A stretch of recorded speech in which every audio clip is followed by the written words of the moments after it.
Hey, man. What's How up? you doing? Just living the dream. I switched it up a little bit. I went outside today. Had to get out of my quarantine house, a little more breathing room. How's things with you?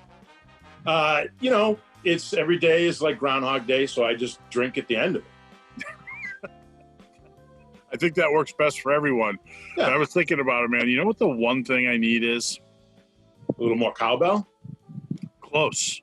I Yeah? need some I need some Mother by Danzig. Oh, yeah.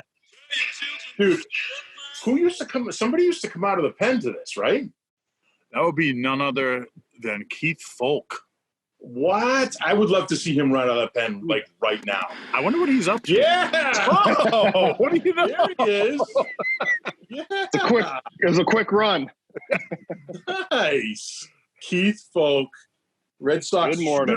should have been MVP of that World Series run in 2004. Right? Yeah.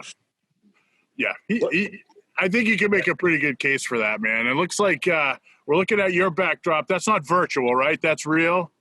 Yeah, that's definitely real for now. I haven't gotten fancy enough with the real backdrops yet, so we're still working on this Zoom stuff. So, Dude.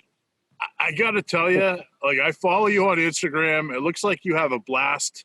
We're a couple of Northerners. We're not used to some of the things we've seen, especially the rattlesnakes. I saw that picture on your feed. Like, what happens when you encounter a rattlesnake when you're out just like mountain biking? It's one of those things that you never really know till it happens. And this last time was the first time I've actually heard it rattle.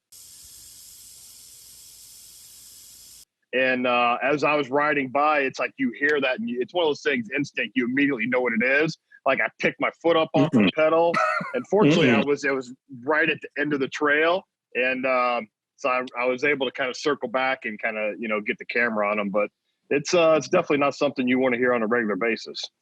Do you have a new pair of boots out of that, or? I would love a new pair of boots, but I'm not a reptile type guy. I don't think this one was big enough for a 13 EE anyways. You guys, that team, especially the 04 team, you guys were like a different breed, okay? Especially you. You were never afraid to walk the walk and talk the talk. And I think I always respected that, and I think things are a little different now. But what was that approach with you? I mean, it felt like almost that whole team, like, what you see is what you get, and if you don't like what we have to say, sorry. It was, because, when I came over to that team in free agent, I was 30 or 31. I think I might have been 31 at the time. So it was a very veteran team. I was one of the younger guys on the team, ironically. Yeah. And it was a very veteran team. People have been, they've been through the battles. They've been through 6, 8, 9, 10 seasons. We had guys that are, World Series MVPs, world champions, batting champions, Cy Youngs. And so the egos were all left at the door. And we were really there for one reason. We were there to win and to win the championship, not just, win a few games. And that's one of those things I think that really stands out is, like, you would have a guy like Kevin Millar, like, doing the translating for Manny and stuff like that. I mean, you guys had fun with it, and it's really strange. We kind of call it, like, now it's like the Boris effect, where, like, all these kids, the young guys, they're afraid to do anything. They don't want to hurt their brand. They don't want to, speak out of turn, be perceived as being a bad guy. I mean, how much do you think that actually hurts baseball? Or do you think that hurts baseball, that these guys are all buttoned down like pros now? Yeah. You know what's funny is I've never really talked about this, and that's a great way to put it is, they're playing for so much money now. The social media part of it is, I mean, I don't even know how you measure it. Because you're never, anywhere you go, you're always with somebody. There's always a camera on you. There's always somebody that wants to write about what you're doing, about what you're eating, what you're buying, whatever it is, and they really do have to be careful, because if they step out of line, all of a sudden it looks bad. It's out there for millions and millions of people. It's not like me back in the day running my mouth about, somebody, it's everybody in the country and the world will literally know it. And so it looks bad for them, and it looks bad for the ball club. When the ball club starts taking heat, that's where all that stuff starts coming down from up top. Sometimes they got to pull the reins on you. So it's just their generation has grown up not being able to be a unique individual. You know, Yeah. you gotta wait till you're 10 years and you're making a couple $100 million before they kind of let the reins go, and then you can kind of be a jackass. Yeah, you won't be seeing anybody doing naked pull-ups in the clubhouse, a la Johnny Damon. Yeah, that's I forgot about that. He had a really nice butt though, so I'll give him that. You got to give him props, right? Yeah. Credit where credit's due. That's the thing too, though. It seems like it's hurt the Red Sox popularity. Like you guys, I mean, that you guys weren't, you know, you came out of nowhere, and the personalities just took over. And I mean, I remember. Okay, Johnny Damon. I got bring this up, right? You guys can see this. I do, right? So it's like you guys weren't afraid to say things like that, and I think that nowadays, though, it hurts the team. I don't know if the popularity is quite the same because of that. I don't know if you agree. No, I do agree. I got to be careful because I still work for the ball club, so I got to be careful what I say here. But but you know, it's just where it's the generation. It's not only baseball. I mean, it's generation. The kids have changed. People have changed. All sports are different now. You know, you look at football. You know, football, it's like barely a contact sport now. You know, baseball, there's no collisions at the plate. You know, hockey. I mean, hockey seems about the only sport that hasn't changed, but things are just changing. You're kind of getting that, you know, that 50-year turn, whatever it is, where society's changing. You know, it's people can hide behind screen names, and it doesn't seem like there's any accountability anymore. Where you know, it's like I said, it's like I used to, you know, say some stupid things, but I spoke from the heart and I spoke truthfully, and you know, I back up everything I ever said. You know, even though I kind of lost for it, but you know, it's one of those things that's, you know, I was not afraid to be me, and I would deal with the circumstances. Before each game, true or not, you know, right? I mean, you guys used to have the cheers. Let's do a little cheers, right? Yeah, there was a little streak where, you know, we just kind of take the edge off and make sure everybody's, you know, good to go and happy. So yeah, we'd just have a little taste. All right, cheers, boys. Cheers, boys. Thanks for joining us. This is awesome. Thanks for having me. It's wine o'clock somewhere. That's what this cup used to say on it, by the way. It's my wife's. Yeah. So. It's been used enough. It's worn off. Yeah, it got rubbed off. Right. This is my 5-year-old daughter's cup. So what are you going to do? That's my first drink before I've eaten today. I don't know if that's a good sign. One of my favorite stories about you was the way you would warm up for games. And man, we gotta hear that story.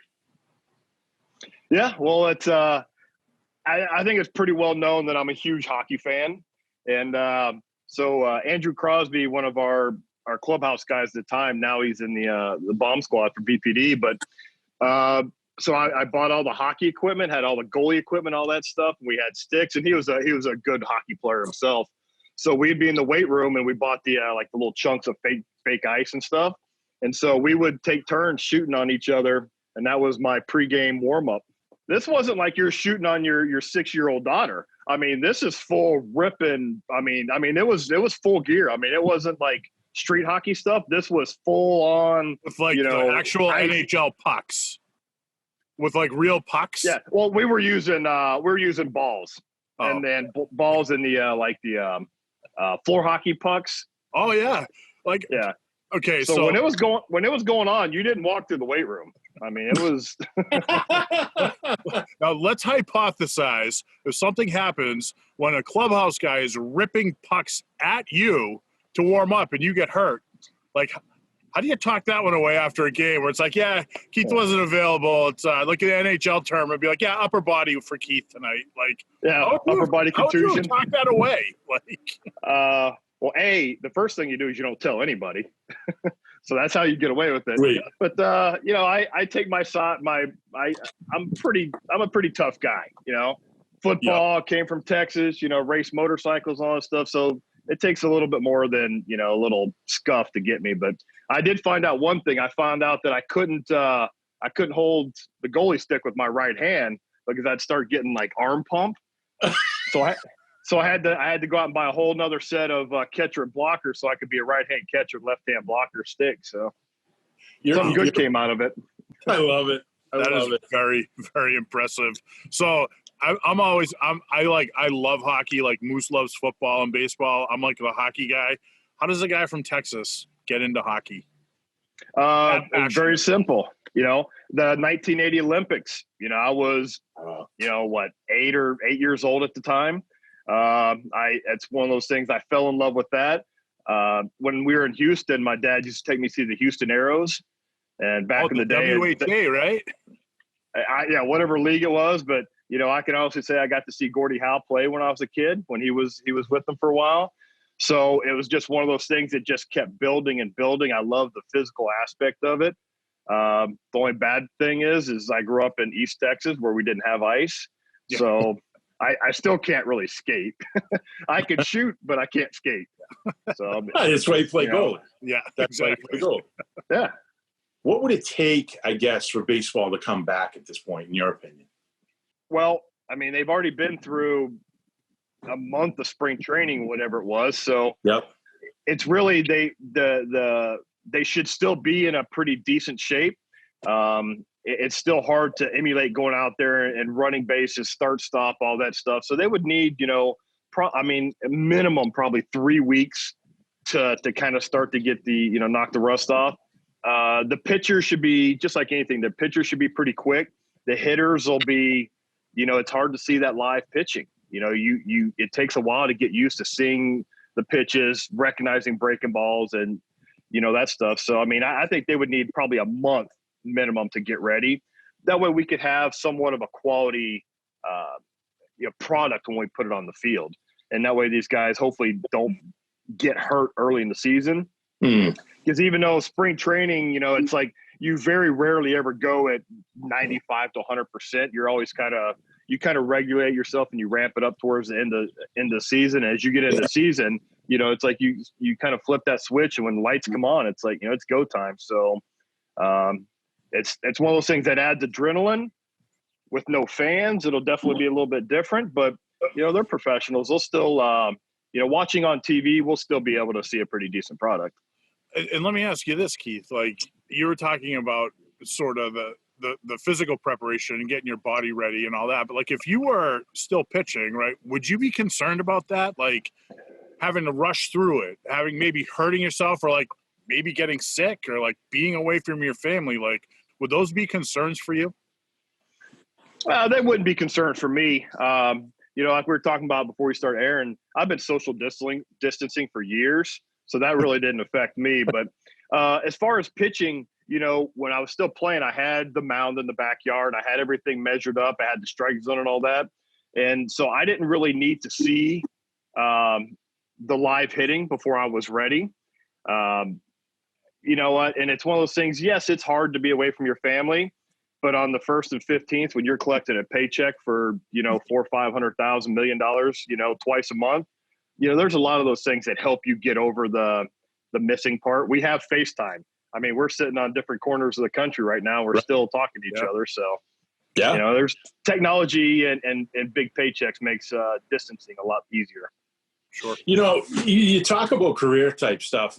It's what you did in 2004. That you particularly that bullpen. I mean, I'll never forget. You walking off the field in the during the World Series, and I've never seen anybody so exhausted and drained, and what you had done for that team. And it was almost like, in a way, I think you were always willing to pitch whenever you were needed, right? You were kind of ahead of your time in that. Nowadays you look at some guys, you want to use your closer in the 7th, the 8th, whatever. Do you think that run, though, was that something that you thought physically affected you moving forward after that? Or is that something that you were like, whatever, man, I want this ring?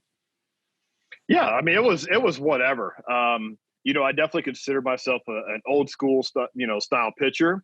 I came up through the minor leagues as a starter, so I love to get out there and physically pitch and exhaust myself doing it. And, Tito had seen me when I was with the A's for a year. So he knew that I was able to, and I was definitely willing to pitch whenever needed. And obviously when it comes to the playoffs, I mean, when the hard end is. So this is what, you know what, I have to go hard for the next 3 weeks for the month.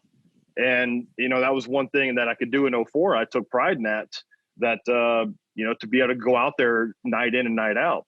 Because one thing that, you know, a lot of people don't know, in '03, when I was with the A's playing the Red Sox, we were up 2-0. Well, I had a back injury that happened in September. From the flight from Oakland to Boston, my back spazzed up on me, and I was hurting for the next 3 games of that series. And so, you know, I took better care of myself through the end of the regular season in '04, so that didn't happen again.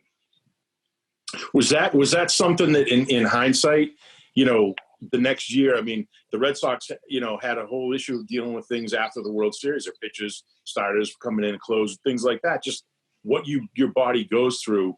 Do you think it affected you the following years or even that year? You know, people always ask me, it's like you literally threw your arm off. Arm still feels great to this day. I mean, I had knee issues is what basically, you know, derailed my career so fastly. I got to where I lost the strength of my legs. I lost the ability to really bend my knees and pitch to my style. You know, that's what killed me, and it had nothing to do with '04. I was dealing with that before I even came to Boston. Glenn, how many times we see now, oh, here comes another guy throwing 100, right, out of the bullpen? Yeah, I know. Like, to me, that's the I guess the strangest thing is the wrong word, but it was like you were a dominant closer, and you're a changeup guy. Like that does not happen very often, and it certainly isn't the way it is at all today. It's like it's sort of a testament to what you were able to do. You know, things are definitely, the game has changed. Guys throw a lot harder now. They've grown up always wanting to throw hard. I grew up in the coaching and stuff I had as a kid, you know, it was always about control. And so I've always had very good control. And as I got into professional baseball, that's when I started to develop the changeup and talked to a lot of great hitters over the years. And the hardest thing for a hitter to see is the deception front to back. You know, they can see high, low, they can see inside, outside and all that, and they can read spin, but it's the deception front to back is what gives them a hard time. So that's really, as a young professional player, that's what I started to develop. That's how I developed my style. You know, and I had a few years where I used to throw, you know, 94, 96, but I sacrificed a little bit of that control. So I pitched really at, you know, that 85 to 90% because I never wanted to sacrifice location for velocity. And, you know, that's a lot of times I'd give up a lot of home runs because if I miss my spot at, you know, 90, that ball goes a long way, especially when it's a straight fastball. It goes a long ways. When you're sitting at home right now and you have time to reflect on that run and all that stuff, is there a moment you come back to where you're like, man, that was the most special moment of that whole thing? Well, you know, it's funny because this is the last, you know, week and a half with Nesson playing the replays. This is the first time I've ever gone back and watched the outings. I've seen the little clips of the World Series and all that 100,000 times and all, but I've never watched, you know, pitch by pitch of those games. So it's, I go back and it's like, oh, man, I missed my spot there. And watched Game 3 last night when I gave up the home run to Larry Walker. And if you see me after the game, I was pissed. Because I'm like, God, you know, I missed my spot. The ball's supposed to be away. I left the ball over the middle, you know, give up the home run. And, you know, that's kind of how I took it. That's how I stayed level is I didn't want to get too high. You know, I took that personal. I gave up that run. And, you know, I carried that with me. It's just motivation is, you know, actually one more game. But, you know, it helped keep me focused. Yeah, it's almost like being a defensive back in football, right? I mean, you get burned on one, you just got to be ready to go right back, right? Yeah, because when you know, it's funny because you know these guys are good. They're professional athletes, the best hitters in the world. You know, when they smell blood and you kind of start to tighten up and you start missing your spots and things, you know, they go up there, they're hungry, they're eager, they're looking to put the barrel on it, and you know, if you give them a little smell of blood, they're going to come hunting for you. When you guys, have you ever drank more in your life from the day you got that last out to the parade and all that? I mean, that was a party. Yeah, that was impressive. Very impressed by you guys there. Would you be shocked if I told you I don't even know if I did drink after the post, after immediately following the World Series? I don't know if I drank for a while. Wow. I was wow. I mean, You talk about being exhausted. When it was all said and done, I remember getting on that plane going back from St. Louis back to Boston, where we had the family with us, was soon to be my ex-wife, but so I had my baby. We took a car straight from the airport to the apartment, and I was done. And then after the parade, and when we finally went from Boston back to Phoenix, had a private jet, I got on that plane, dropped my bag, laid on the couch. I didn't wake up till we touched down to Phoenix. Yeah. I mean, I was physically exhausted, but I was really the mental, what do you call it? The mental anguish, the mental strain that from the playoffs and all the, the parade, which was, I mean, absolutely phenomenal. But it was just the emotions were all over the place. And when it was time to turn the key off, man, I shut that thing off and I was done. Let all the air out of the balloon on that plane ride home, huh? Yeah. Well, it's funny because when we were in St. Louis, that's why, nowadays they go to clubs and parties. We ran out of beer at the clubhouse. And that was when we were like, well, hell, I guess we'll pack our stuff and go, so. The party's over. You guys drank a Budweiser Town Dry. That's pretty impressive. Busch Stadium in St. Louis, and all of a sudden they're like, we don't have any more beer left. It's like, well, pack your stuff. Let's head back to the house then, I guess. We're kind of wrapping it up here. The one thing we ask is, like, we're all quarantined. We're all trying to do the right thing. We're all doing the right things. Who would you need to have from that 04 team to be in your quarantine house with you? Give me 3 guys and why. Like we're stranded on the desert island type thing? Yeah. I have to go with Dougie Mirabelli, my boy. I've known him from back in the minors, and he always has a way of kind of making me laugh and kind of just being a very positive influence on me. Plus, can I jump in for a second, Keith? Yeah, he's got an in with the state police, so if you ever got in the you guys would be all set. Well, yeah, they picked him up from the airport, brought him to the field. I mean, usually I had the police taking me from the bar back to the hotel. So it's an escort. It's called an escort. Yeah, that's a different story now. Yeah. Let's see. I probably have Alan Embry. We always seem to find each other. We played with each other on 3 different ball clubs at 3 different times. So we always have a good time together. We share a lot of interests off the field and stuff. And probably Lenny DiNardo. I met him in 04, and we've always stayed in touch. And it's always nice to have a musician, sticking around the house to be able to play some guitar. So absolutely, I'm gonna go with that trio. I like that. I like that. It's a solid 3. Can't beat that. When you think about that group, right? Do you think that today you guys could be yourselves, that you could be the same team in today's game? I think we could. We had some screwballs on that team, and we had guys that did things a different way, but it was never borderline in ethics or anything. It was like, you got to be careful. You didn't have HR calling down from upstairs saying, hey, you can't say that. We were all we all handled our business very well as individuals. Tito and Theo and the staff and the ownership provided everything we needed. So you never had to kind of fight to get what you needed. So I mean that bunch of guys, I think that's why we remain very close when we see each other. Is we were all there for at our own will, and we all had the same goal. And as a personalities, we meshed through the season. We didn't have any of those big blowouts. Even if we had a closed door meeting, it wasn't about, this guy is not doing this and this guy. It was more of like, hey, boys, check yourself. Let's get everybody back on the same path, and let's move forward. Glenn, you should take them out with a little Tito wisdom. So I do a pretty decent Tito impersonation. And remember, everyone would always ask him about if Schilling was in shape. And so he'd be like, I'll tell you what, Schill's never going to be a male model, but he can get it done for us. So we're just going to let him go with that. That's Tito, or is that George Bush? I know. I got lost a little. It's the Texas thing, Was that George Bush doing Tito? Between my Western Pennsylvania English and his Japanese, we figured it out. Yeah, but that's how Tito was. Tito was a true player's manager. He lets you do what you want to do, let you be your own personality. But, you know, if you kind of started to deviate, you know, get off the path, he had no problem kind of jerk on your chain and you know, in a very loving type manager way to, hey, you know, that's not going to work. Let's get back. Let's get back to the team game. And, you know, that's why all his players, I mean, loved him all the time. Man, we appreciate you coming on with us, taking some time.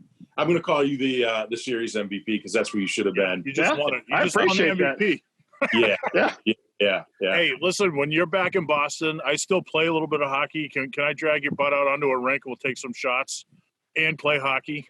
Glink. Yeah, like I said, I'm a terrible skater. So am I. We need a goalie. Well, that's perfect. Yeah, we need a goalie. All right, thanks, man. Like I said, I'm there all winter, so let me know. Awesome, man. Hey, thank you so much, man. This is really awesome. Thank you. Yeah, it was a good time. I'll finish my drink on my own.